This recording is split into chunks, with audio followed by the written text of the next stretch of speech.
আল্লাহর প্যারা হাবিব সাল্লাল্লাহু আলাইহি ওয়াসাল্লামের কদমে জিবরাইল আমিন এসে একবার আরজ করলেন যে ইয়া রাসূলুল্লাহ সাল্লাল্লাহু আলাইহি ওয়াসাল্লাম, একটি গুন্দম ফলের খনি, অসংখ্য গুন্দম ফল এক জায়গায় রাখা আছে এবং সেই জায়গায় যদি লোকমান হাকিমকে বসিয়ে দেওয়া হয়, তিনি যদি সেখানে সেই ফলগুলিকে গণনা করে করে করে করে এলেমের এবং হিকমতের কথা বলেন, হয়তোবা ফল কি হয়ে যাবে, শেষ হয়ে যাবে, কিন্তু লোকমানের এলেম শেষ হবে না। এই কথা বলা মাত্র রাসূল করিম সাল্লাল্লাহু আলাইহি ওয়াসাল্লামের খেয়াল আসলো দাউদ আলাইহিস সালামের জামানার লোকমানের যদি এই মর্তবা হয়, আল্লাহু আকবার। এই কথা শুধু দিমাগে আসলো, সাথে সাথে আল্লাহ পাক সুবহানাহু ওয়া তাআলা আবার ওয়াপস জিবরাইল আমিনকে আমার নবীর কদমে পাঠিয়ে দিলেন। জিবরাইল, যাও গিয়ে আমার মুস্তাফাকে সুসংবাদ দিয়ে দাও,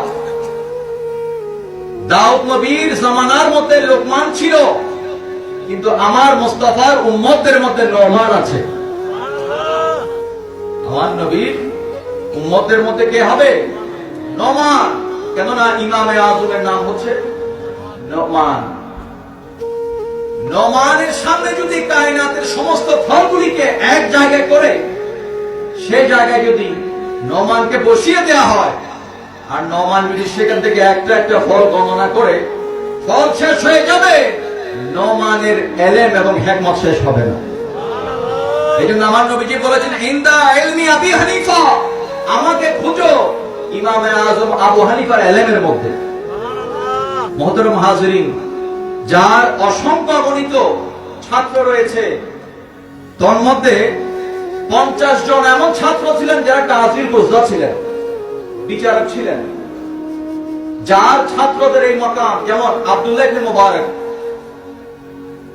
হযরত ইমাম মুহাম্মদ, হযরত ইমাম শাফিঈ, ইনাদের যদি ওনার ছাত্রদের যে মাকাম, সেই মাকামে আমরা একটু গবেষণা করে দেখা যাবে ইনারা আব্দুল্লাহ ইবনে মুবারক ইনি ওলিদের সরদার ছিলেন।